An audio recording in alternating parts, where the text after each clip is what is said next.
हल्दी day, happy हल्दी है। इतनी धुन से तो शबे बारात का एहतमाम नहीं करते जितनी धुन से हल्दी का कर रहे हैं। यूं तो सैयद भी हो, मिर्जा भी हो, अफगान भी हो, तुम सभी कुछ हो, बताओ कि मुसलमान भी हो। ये कौन है? कहा मेरा कजिन है। ये कौन है? फ्रेंड है। ये कौन है? फला से। ये कौन है? फला। इसने हल्दी क्यों लगाई कि मुझे देखा, इसने हल्दी क्यों लगाई कि इसने इसे देखा। हमने हल्दियों के तमाशे इतने कर दिए, हम शरीयत भूल बैठे, दीन पर से पुश्त डाल दिया। क्या इसी को इस्लाम कहा जाता है? खुदा के वास्ते सुधर जाओ, वरना कौम को तबाही से कोई नहीं बचा सकता है। क्या तमाशे हल्दी के नाम पे नहीं हुए? खुदा की कसम, हल्दी पे देखो तो सही, हाथों में घुनघुने बांधे गए। जिन मर्दों को कुछ पहनने की इजाजत न की, उन्होंने हाथों में घुनघुने पहने, गले में भैंस वाली जंजीर पहनी। क्या हो रखा है? कैसे इज्जत बढ़ती है, शान बढ़ती है। खुदा की कसम खा के कहता हूँ, जिसको दाढ़ी भारी लगती हो उसके सोना पहनने से इज्जत नहीं बढ़ती है। अगर इज्जत बढ़ानी है, सोने को ठोकर मार, दाढ़ी को सीने से लगा। सोना देख करके बेवकूफ इज्जत करेगा, दाढ़ी देख करके खुदा के फरिश्ते इज्जत करने लग जाते हैं।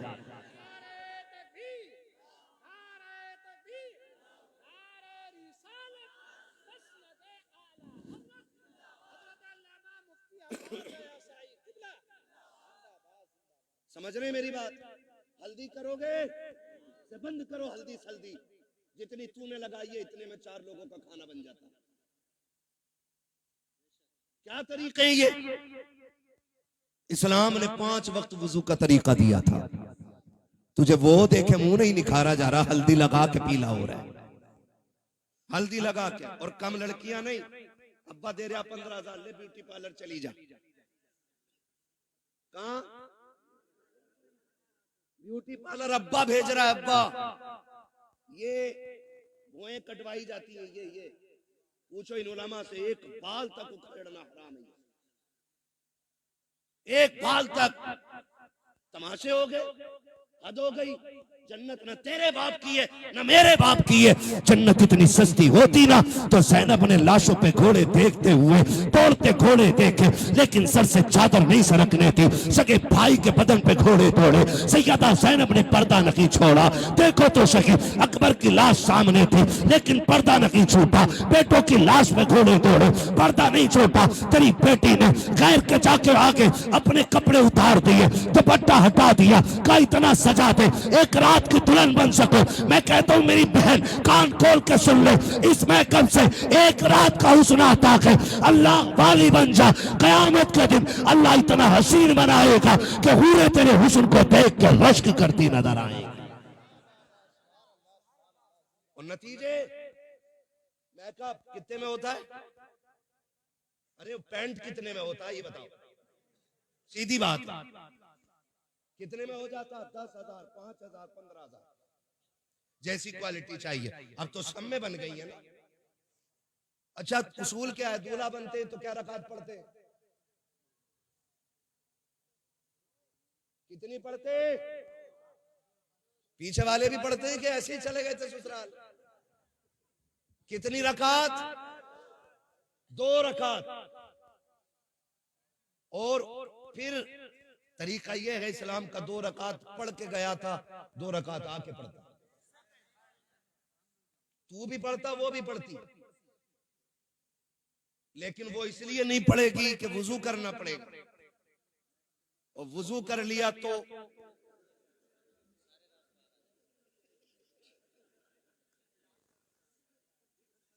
मसला पुट्टी छूट जाएगी। बच्चा कह रहा अगर वुजू कर लिया तो पुट्टी छूट जाएगी। ये रात सारे ही जानते हैं। हाँ, अब नुकसान जानते हो? जब पहली रात देखा था तो लग रही थी परी की बच्ची, अगले दिन जब देखा ना तो लग रही थी चुड़ैल की बच्ची। इसके नुकसान आप जानते हैं? इंसान की नजर में जो चेहरा समा जाता फिर उसको उसी चेहरे से मोहब्बत होती है। अगर वो बदल जाए तो मोहब्बत कम हो जाती है। यही वजह है जो तलाक कसरत से हो रहे हैं। याद रखिए, यही वजह है जो तलाक़े कसरत से हो रही है। ए मेरी बेटी खातून जन्नत के दर की कनीज कहलाने वाली, जरा सोच तो सकी, तुझे रब ने बाहया बनाया था, तेरी गोद में सलाहुद्दीन आया, तेरी गोद में खालिद बिन वलीद आए, तेरी गोद में उमर इब्न खत्ताब आए, तेरी गोद में अबू बकर सिद्दीक आए। तू नबी तो ना बन सकी, लेकिन नबियों को जन्म देने का शरफ तुझे दिया गया है। तू नबी तो ना बन सकी, लेकिन नबियों को तूने गोद में लेके लोरियां दी है। रब ने तुझे बड़ा मकाम बख्शा था, बड़ी इज्जतें अता की थी। आज क्या हो गया है, तेरी गोद में आने वाला डांसर तो हो रहा है, कुरान का कारी नहीं हो रहा है। तेरी गोद में आने वाला बदमाश तो हो रहा है, लेकिन नबी के दीन का आलिम नहीं बन रहा है। क्या हो गया है, क्या जात बदल गई है या तरीके बदल गए हैं? ए मेरी कौम के शहजादी हो, आज भी औरत हो, कल भी तुम औरत थी, आज भी तुम्हारी गोदों में आ रखे हैं बच्चे, कल भी तुम्हारी गोद में बच्चे आते थे। लेकिन फर्क है, आज शादी से एक दिन पहले बेगैरती की चादर ओढ़ के गैरों के सामने चेहरे खोल देती हो, खुदा की कसम। लेकिन कल की औरतों का उसूल ये था, हजरत मौलाए कायनात मौला अली का दौरे खिलाफत है, इस्लाम की शहजादी ज़कात के साथ गुजर के जा रही है। रास्ते में एक नौजवान गुजरा, हवा का झोंका आया, उसने बच्ची के चेहरे से नकाब उड़ा दिया। न बच्ची ने नौजवान को देखा, न बच्ची को देखने की खबर है। जैसी कपड़ा हटा, झोंका आया, उस नौजवान की निगाह उस लड़की की आंखों पे पड़ जाती है। इतनी खूबसूरत आंखें कि दिल दे बैठा। घर आया, खातिमा को बुलाया, कब पता तो करो फला खातून कौन है, कहाँ की रहने वाली है, उसकी आंखें इतनी खूबसूरत हैं। खातिमा ने पता लगाया, कहा फला की बेटी है, फला घर में रहती है। उसने कहा उस तक मेरी शादी का पैगाम पहुंचा दो। कोई बदतमीजी नहीं, कोई बदमाशी नहीं, कोई चैटिंग, कोई कॉलिंग नहीं है, सिर्फ एक बार देखा है, आंखों पे दिल आ गया, पैगाम भेज दिया है रिश्ते का, कहा मैं उससे निकाह करना चाहता हूँ। खातून गई जाके कहती है, बेटी फला नौजवान तुझसे निकाह करना चाहता है। बच्ची ने कहा था वो मुझसे निकाह क्यों करना चाहता है, कहा वो तेरी आंखों का आशिक बन बैठा है। कहा उसने मेरी आंखें कहाँ देखी, कहा तू कल चौक में जा रही थी, हवा के झोंके से दुपट्टा हटा, उसकी निगाह तेरी आंखों पे पड़ गई थी। ए बेटी वो तेरी आंखों का दीवाना बन बैठा है। उसने कहा माई ठहर अभी आती हूँ। अंदर गई, जब बाहर आई है, एक हाथ में चाकू था, दूसरे हाथ में तश्त में रखी हुई आंखें हैं। उसने कहा माँ ये जाकर के आंखें उस नौजवान को दे दीजिए। औरत ने देखा चेहरे पे खून बह रहा है, तश्त में रखी हुई आंखें हैं। कहा बेटी हाय ये क्या कर दिया, कहा जाओ जाके नौजवान को दे दो और उससे कह दो तेरी निगाह इन आंखों पे पड़ गई है, मुझे कयामत में खातून जन्नत के सामने जाना है। अगर इन आंखों की वजह से उनके सामने शर्मिंदगी उठानी पड़ी तो मेरे जीने का मतलब खत्म हो जाएगा। कामी ये आंखें इसलिए निकाल दी है कि जिन आंखों की वजह से आका के सामने शर्मिंदा होना पड़े, मुझे उन आंखों की कतई जरूरत है ही नहीं। जिंदाबाद जिंदाबाद, सुभान अल्लाह सुभान अल्लाह। इस्लाम की शहजादियां, और आज जाकर के कपड़े उतार दिए, दुपट्टे हटा दिए। क्या उम्मीद रखते हो ऐसी औरतों की गोद में सलाहुद्दीन आएगा? क्या हो गया? तरीके बदल गए, जमीनो जमा तुम्हारे लिए, मकीनो मकान तुम्हारे लिए। हम मसला के आला हज़रत के नाम पे नारे टटके लगा लेते। कौन है मसला के आला हज़रत पे, बताओ कितने हो? उनकी जिंदगी हम देखें और फिर अपनी जिंदगी देखें। कोशिश करें अल्लाह हमें आला हज़रत के तरीके पे चलाए। हाँ, समझने की भी जरूरत है और पढ़ने की भी जरूरत है। माफ कीजिएगा, कुछ लोग मिजाज बनाए बैठे, जन्नत तो मिल ही रही है। इमाम गजाली जैसा सूफी जिसकी आज तहरीर पढ़ो तो लगता है दिल सीना चीर के बाहर आ जाएगा। मुकाशिफतुल कुलूब पढ़ने बैठ जाओ तो रोंगटा रोंगटा खड़ा होता है। जिसकी तहरीर में इतना असर है उसकी जात में कितना असर होगा। लेकिन जानते उन्होंने क्या कहा था? कहते एक फिक्र चैन से सोने नहीं देती। कौन सी फिक्र? कहा कि ये डर लगा रहता है पता नहीं ईमान पे मौत आएगी कि नहीं। है कोई जिम्मेदारी, है कोई गारंटी? इमाम गजाली जैसी शख्सियत कहती है कि डर लगता है पता नहीं ईमान पे मौत आएगी कि नहीं आएगी। कहते हैं काश कोई ये खुशखबरी दे दे कि जहन्नम में जिसे सबसे आखिर में निकाला जाएगा और निकाल के जन्नत में डाला जाएगा, गजाली वो तू होगा। कहते हैं खुदा की कसम हंसते हंसते जिंदगी गुजार देंगे।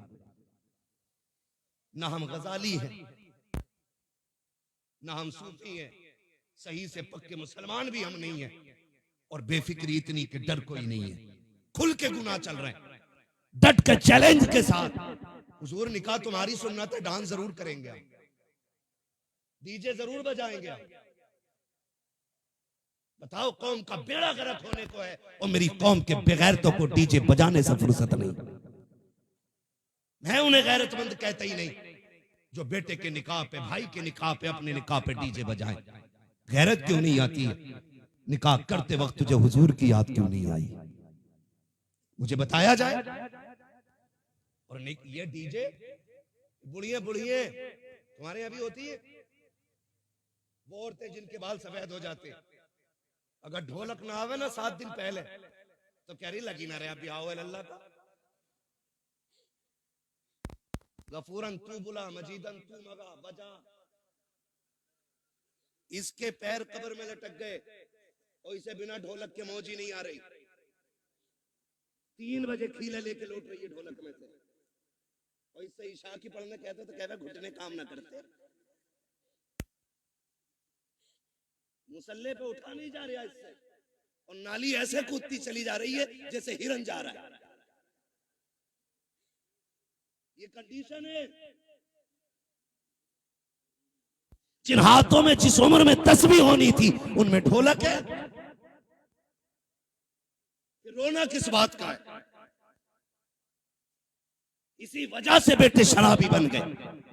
जब माएं नचनियां होंगी ना तो फिर बेटे सलाहुद्दीन नहीं बनने, फिर शराबी और जुआरी बेटे पैदा होंगे। इसलिए कि मां का ही कदम अच्छा नहीं था, मां का ही कदम अच्छा नहीं था। खुदारा रवैये बदलो, अपने रवैये, और ये ढोलक खत्म होगा इंशाअल्लाह, खत्म करेंगे इंशाअल्लाह, वादा कर रहे हैं इंशाअल्लाह। 7 दिन पहले ढोलक बजा, बातें बहुत सारी हो जाएंगी, वक्त मेरा मुकम्मल हो चला है। मैं आपसे चंद बातें कहना चाहता हूं। थके तो नहीं हो ना अभी आप? मेरी बात समझ में आ रही है ना? मैं जानता हूं आप 5 घंटे से लगातार साउंड की आवाज कानों से आपके टकरा रही है। आप थके न थके पर्दे थक गए होंगे, ये फितरत है। मगर आपसे मैं चंद बातें कहना चाहता हूं। होता क्या है, क्या दिन पहले डीजे बज रहे आजकल,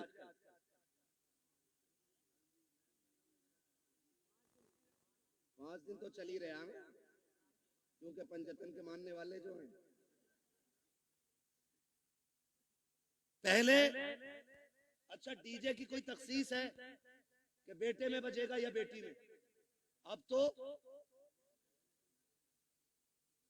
हो रहा है कि नहीं? कोई ऐसा भाई है जिसे बहन प्यारी ना हो? सबको बहन प्यारी है ना? बोले इतनी कमजोरी से नहीं ताकि मैं बात भी पूरी ना कर सकूं। बहन सबको प्यारी है ना? सबको प्यारी है बहन। आपने देखा भी होगा जब बेटियां रुखसत होती है ना तो बाप मैयत पे इतना दर्द से नहीं रोता जितना बेटी की रुखसती पे बाप रोया करता है। वो भाई जो पूरी जिंदगी लड़ते रहे, आज जब बहन जा रही है ना तो कभी दीवार से लग के रो रहा है, कभी तन्हाई में जाके रो रहा है। क्यों? क्योंकि बहन की जुदाई का गम है। और आज नतीजा क्या है? 5 दिन पहले डीजे बज रहा है। पहले के उसूल ये थे, पहले इल्म कम था अमल ज्यादा था, आज इल्म ज्यादा है अमल कम हो गया। पहले लोग जाहिल जरूर थे, लेकिन जब बेटियों की रुखसत की बारी आती थी बाप 3 दिन से खाना कम कर देता था, भाई की भूख भाग जाती थी, लोग मना के खिलाते थे, यार खाता क्यों नहीं है? बाप बेटी का चेहरा देख के रोया करता था, मेरे जिगर का टुकड़ा जाने वाला है, इसके बगैर घर में कैसा लगेगा? भाई चुप चुप के रोया करता था, बहन चली जाएगी कैसे ख्याल रहेगा घर में, इसके बगैर कैसे रुका जाएगा? ये ख्याल रुलाया करता था। बाप भाई 3 दिन पहले रोया करते थे। आज हैरत की बात यह है 3 दिन पहले डीजे बजना शुरू हो जाता है। ऐसा लगता है बहन को रुखसत नहीं कर रहा है, घर की भला टाल रहा है, आई हुई मुसीबत घर से निकाल रहा है। और तुम्हें खुदा का वास्ता, तुम क्या जानो जब बेटियां रुखसत होती हैं? जाओ किसी बाप से जाके पूछना तू बेटी की रुखसती पे इतना क्यों रोया है? इतना तो बेटे के जनाजे पे भी नहीं रोया था। तो बाप हाथ जोड़ के कहेगा मेरी बेटी 18 साल मेरे आंगन में रखी, 22 साल मेरे दरवाजे पे रखी। मौलाना इतना जानता हूँ मैं गरीब जरूर था लेकिन गलीज नहीं था। मैंने बेटी को चटनी से खिलाई लेकिन खैर के आगे हाथ फैलाने नहीं दिया। मैंने बेटी को सूखी रोटियां खिलाई लेकिन किसी के आगे रुसवा होने नहीं दिया। आज रोना इस बात पे आ रहा है बेटी पराए घर जा रही है, देखने में तो अमीर है, देखने में तो पैसे वाले हैं, एक ख्याल रुला रहा है खुदा जाने बेटी को आज के बाद इज्जत से टुकड़े मिलेंगे या गाली पहले मिलेगी रोटी बाद में मिलेगी। मौलाना ये फिक्र सता रही है आज के बाद मेरी बेटी को भूख पहले लगेगी आंसू पहले आएंगे। ये ख्याल रुला रहा है। ये कह के बाप की चीखें निकल जाती है। तुमसे हाथ जोड़ के गुजारिश करता हूँ बेटियों की रुखसती पर शैतान के तमाशे न लाना, बेटियों की रुखसती पर बाजे काजे न बजाना। खुदा तौफीक दे तेरे पास वक्त है मस्जिद में चले जाना, जब दुनिया सोती हो मुसल्ले बिछा के बहन की इज्जत की भीख मांग लेना, अल्लाह से उसकी इज्जत के टुकड़े मांगना, कहना मालिक हमारी बहन कल जाने वाली है, अब तक हमारे बीच में थी, या अल्लाह ये कल चली जाएगी, मेरे मालिक रूखी खिलाना या मुर्गा खिलाना इतना कर्म कर देना जिल्लत से बचा के इज्जत के लुकमे खिलाता रहे। तकबीर, नारे रिसालत, मसलके आला हजरत हजरत अल्लामा मुफ्ती हम्माद रजा साई किबला जिंदाबाद जिंदाबाद। जो है सारे लोगों को बंद करेंगे इंशाअल्लाह, सारे वादा करो इंशाअल्लाह। ये तमाशे खत्म करो, बहन की जिंदगी की भीख मांग। हमने बड़े बड़े अमीर घर की बहू को तलाक होते देख ली। हमने देखा है पैसे वालों को हंसी नहीं आती है, हंसते दिल वाले लोग। हंसने के लिए पैसा शर्त नहीं, हंसने के लिए दिल शर्त है। और दिल वही जिंदा होता है जो नबी के तरीके पे होता है। हर दिल जिंदा, बोले हर दिल जिंदा नहीं होता है। खुदारा भीख मांग बेटी की जिंदगी की, कह रब से अल्लाह मेरी बहन को इज्जत देना, वरना जानते हो एक बात, कई बार ना हमारे गलत फैसले बेटियों की जिंदगी को तबाह कर देते, लेकिन बेटियां खुदा इन बेटियों को सलामत रखे। महबूब के सदके में बड़ी दौलत मिल गई। जितना भी सितम हो जाए कभी ससुराल के ताने बाप को आके नहीं बताती। और हम इसी खुशफहमी में रहते हैं हमारी बहन तो अच्छी रह रही है, हमारी बेटी तो सुख में रह रही है ना। उसके दिल में झांक के देख कितने जख्म बने हुए हैं। रिश्ते किया करो ना तो पैसे वाला देख के नहीं, दीन वाला देख के रिश्ते किया करो। कैसा दीन वाला? बहन की रुखसती थी 3 दिन बाद और तमाशे चलते रहे। भाई नाचता रहा, बाप कहता रहा यार लड़के तो हैं, इनके भी तो दिल हैं। 3 दिन तक तमाशे होते रहे, लेकिन जब रुखसती की बारी आई ना, जहेज सजाया गया, चंद बुढ़ियां जो ढोलक में सबसे आगे थी आगे बढ़ी। उन्होंने कहा पगलियो, बेड भी लगा दिया, प्लेटें भी लगा दी, कुरान किधर है? आज कुरान याद आ रहा है। कहा क्यों? कहा अलमारी पे सबसे ऊपर कुरान रखा जाए। जब उस दिन कुरान को सबसे ऊपर रखा जाता है, कुरान चीख के कहता जालिमो, जब 3 दिन से गाने बज रहे थे तब तुम्हें मेरी याद नहीं आई थी? आज जहेज के लिए रह गया था मैं, सिर्फ सजावट के लिए बचा था मैं। क्या तुम्हें मेरा ख्याल उस वक्त नहीं आया जब 3 बजे तक तुम बेटी की रुखसती पे गाने बजाते रहे? है कोई जवाब कुरान के इन सवालों का? है कोई जवाब?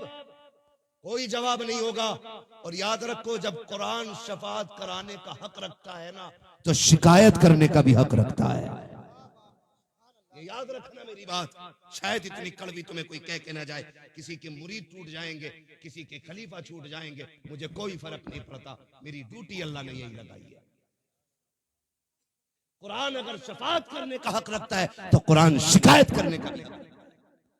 तुमने सिर्फ जहेज के लिए कुरान रखा, फिर जब बेटी रुखसत होने लगी कौन सा तमाशा ना हुआ है? पहली बात तो जब बारात आई तो दूल्हा की गाड़ी वहां तो रुकती नहीं जहां बैठना है। कहां? ससुराल के दरवाजे पे। क्यों? वहां वेलकम होना, आग लगे तेरे वेलकम में। वेलकम होना, वेलकम वेलकम नहीं, ये वेलकम है। हाँ, वेलकम होना है। वेलकम के लिए किधर गाड़ी गई? किधर जाती है? किसके? मुखिया के, प्रधान के, या ससुराल के? किसके गेट पे? ससुराल के गेट पे। खुद बताइएगा, ससुराल के गेट पे गया था, इस्तकबाल किसे करना चाहिए था? मर्दों को करना चाहिए था। किसको करना चाहिए था? मर्दों को करना चाहिए था। भाई होते, चचा होते, बाप होते, ताऊ होते, चचा साथ भाई होते, किसको करना था? लेकिन करता कौन है? ये किसकी घर की है? या तो तेरे घर की है या मेरे घर की। ये बेगैरती किसके घर में है? या तो तुम्हारे घर में है या मेरे घर में। कोई भाई पसंद करेगा कि उसकी बहन पे कोई गलत निगाह डाले? करेगा कोई? कर सकते हैं तो हाँ बोले, नहीं कर सकते तो ना बोले। नहीं करेगा ना तो फिर टांग क्यों नहीं तोड़ते उस दूल्हा की जो बेगैरती के साथ इस्तकबाल कराने आते हैं? उससे कह दो ये बेगैरतों की चौखट नहीं, ये गैरत वालों की चौखट है। करोगे इंशाअल्लाह ऐसा? बंद करोगे वेलकम? नुकसानात जानते? जाओ देख लेना, जब वेलकम होता है ना तो जितनी लड़कियां आती हैं किसी के सर पे सलीके से दुपट्टा नहीं होता, इसलिए कि जितनी इस्तकबाल करने आएगी एक भी गैरत आजादी नहीं हो सकती। गैरत वाली बच्चियां तो घर से निकलती नहीं। ये जितनी आती है बेगैरत आती है, ये याद रखिएगा मेरी बात। जितनी आती है बेगैरत आती है। कोई जूस दे रही है, कोई पानी पिला रही है, कोई शरबत दे रही है, कोई कोल्ड ड्रिंक पिला रही है, कोई मीठा खिला रही है। मैं पूछना चाहता हूँ, ए इस्लाम की शहजादी, तुझे रब ने हया का जेवर पहनाया था, गैरतों की चादरें उड़ाई गई थी, तू तो कनीज़े फातिमा ज़हरा बनाई गई थी। बता तो सही तेरा क्या बनेगा? आज जब बेटियां आती हैं वेलकम के लिए, भाई भी बेगैरती की चादर ओढ़ लेता है। आप बाप की आंखों में भी गैरत का पानी नहीं है, कोई रोकने वाला नहीं है, सारे पीछे हट जाते हैं। जितने दूल्हा के साथ जाते हैं वेलकम के लिए वो छटे हुए कौम के गुंडे और आवारा होते हैं। जितनी बच्चियां सामने से आती हैं वो सब की सब बदचलन और बेगैरत होती हैं। अब मुझे पता तो सही, हमारा इस्लाम तो ये कहता है जहाँ पे एक अजनबी औरत अजनबी मर्द हो वहाँ तीसरा शैतान होता है। जहाँ दोनों तरफ बेगैरत हो, बता वहाँ कौम का नतीजा क्या होगा? मैं आपसे पूछना चाहता हूँ, जब बेगैरती के साथ ये नतीजे निकलते हैं तो बताओ कौम को किन मुश्किलों का सामना करना पड़ेगा। 4 दिन के बाद जब बेटियां बाप का मुंह काला करके जाती हैं तब मौलवी के पास दुआ के लिए जाते हो, पीर से तावीज लेने जाते हो, फजर से पहले पहले आ जाए ताकि इज्जत रह जाए। ओ सालिम, अब कोई तावीज काम नहीं आएगा, अब कोई दुआ काम नहीं आएगी। 18 साल बिगाड़ा है बेटी को, इस गलती का मुदाफा 1 मिनट के तावीज से नहीं होगा। अगर नस्लें बचाना चाहते हो 1 दिन की उम्र से लेकर के शादी तक अपनी बेटी की ऐसी परवरिश करो जैसी परवरिश मेरे नबी ने खातून जन्नत की है। खातून जन्नत ने जैसी परवरिश सैयदा ज़ैनब की है। खुदा की कसम गोद इनकी होगी, आने वाला सलाहुद्दीन अय्यूबी पैदा होगा। जिंदाबाद जिंदाबाद जिंदाबाद।